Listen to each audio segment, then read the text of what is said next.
Okay, more about the alternization of water, and bear with me because I am definitely going somewhere. What is a tiny amount? Well, actually, it's not a random tiny amount. It's a quantity, a concentration that can be measured, and it changes with temperature. So it's slightly different temperatures because that reaction is easier or less easy depending on the temperature. And we use something called equilibrium constant to work out the concentration of the hydrogen ions and the hydroxyl ions in a sample of water. And that's a number that can be measured experimentally. Well, it is measured experimentally, not can be. It is measured experimentally, and it only changes with temperature. And at 25 degrees, the concentration of hydroxyl ions, and remember, I don't know if you remember, but we use the square brackets to mean concentration. So for example, like moles per liter. The concentration of hydrogen ions times the concentration of hydroxyl ions at 25 degrees is 10 to the minus 14 moles per liter.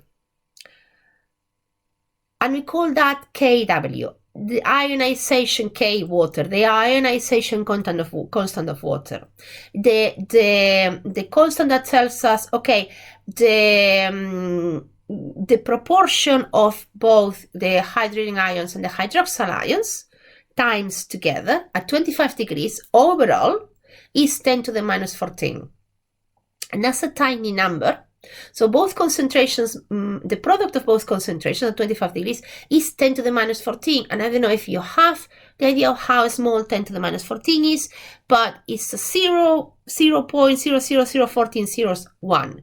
It's a tiny amount. So when I put these two arrows here, like the same length, really it should be something like a very long arrow, which means most of the water is as covalent water, and a tiny arrow that says, okay, and a little bit is of the water molecules are making hydrogen ions and hydroxyl ions. Most of your water sample is just pure water covalent water, the compound H2O. A tiny amount is hydrogen ions and hydroxyl ions, and the product of the concentration of both species is 10 to the minus 14 at 25 degrees. Okay. Let's have a little exercise. Let's see how this goes. Hopefully you will enjoy it. You can do calculations once, because what you have is the concentration of one of hydroxyl ions times the concentration of hydrogen ions is 10 to the minus 14 at 25 degrees, what is considered typically room temperature. So if you know the concentration of one of them, you can calculate the concentration of the other, because you know that the product of both needs to add up, well, to make up to this number. So if I give you something like a condition, and I tell you, you have a neutral solution, and the definition of what a neutral solution is that it has the same concentration of hydrogen ions than hydroxyl ions. So the concentration of hydrogen ions is equal to the concentration of hydroxyl ions. Would you be able to use that information and the value of Kw to work out what is the concentration of hydrogen ions and hydroxyl ions? So you know that one times the other is 10 to the minus 14, but individually, how much are they? What is the concentration? Stop the video now, please.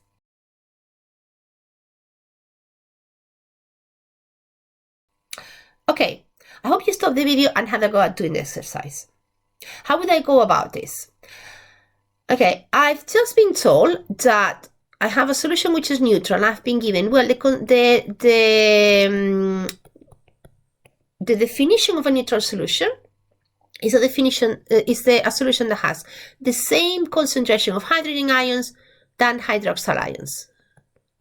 And I'm asked, oh, how much is that? Actually, can you give me a number? So how do I call something that I don't know what it is? Well, you can call it many ways. I would call it X. So it's an unknown. I don't know. I know they're both the same number, but I don't know what the number is. So instead of writing Kw as concentration of hydrogen ions times the concentration of hydroxyl ions, I could write Kw is the concentration of hydrogen ions. How much is it? X. The concentration of hydroxyl ions, how much is it? X. So in total, Kw is X squared. I've got the value. Doesn't look very pretty, but it is something in which I only have one unknown, X. Because I know the value for Kw. I know that is 1.0 10 to the minus 14 X squared. So if I do the square root of 1.0 10 to the minus 14, then I will know how much X is, which is the concentration of hydroxyl ions and the concentration of hydrogen ions.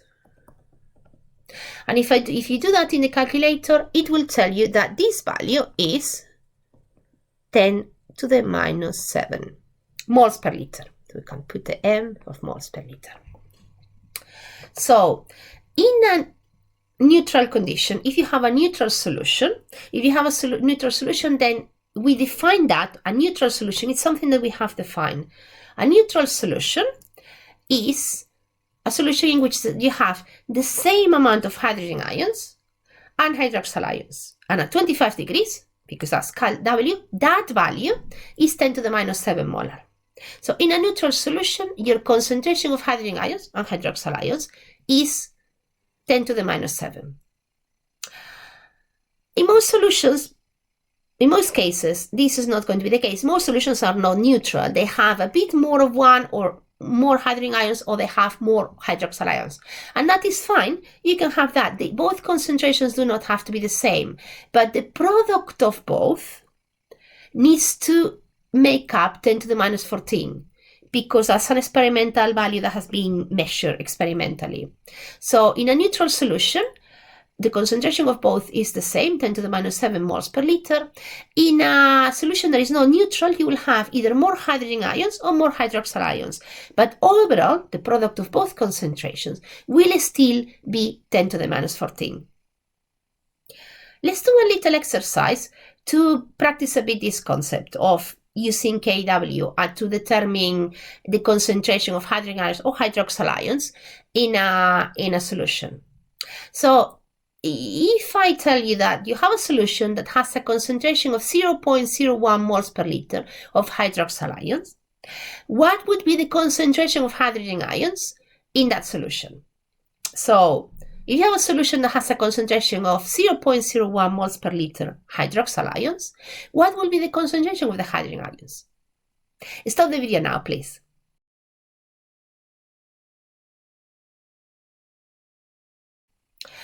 I hope you stopped the video and had a go at this exercise. So what would I do? Okay, well, I've got that Kw is 10 to the minus 14. And I know that is the same as the concentration of hydrogen ions, and I'm going to write it as H plus. You could write it as H3O plus if you prefer. Times, and I know the concentration of hydroxyl ions. The problem tells me that 0.01. I rearrange this equation, which gives me 10 to the minus 14 divided 0.01 to eliminate the 0.01 from the right hand side. And if you do this calculation in your calculator, you will end up that the concentration of hydrogen ions is 10 to the minus 12. If I wanted to write it back, so this would be the concentration, 10 to the minus 12 molar. And I don't know if you have spotted it, maybe you have, maybe you haven't, but 0.01 is actually 10 to the minus 2. So I immediately spotted that it was the concentration of hydrogen ions was going to be 10 to the minus 10, because 10 to the minus 2 times 10 to the minus 12 gives me 10 to the minus 14. So as you can see, the individual numbers will change because the concentration of hydrogen ions and hydroxyl ions will depend on the solution you're looking at. Some of them will have more hydrogen ions and some of them will have fewer hydrogen ions, that's fine, and we will look more about that in later slides. But the important thing is that, again, at 25 degrees, the product of both concentrations adds up to this number, 10 to the minus 14, and that's an experimentally measured value.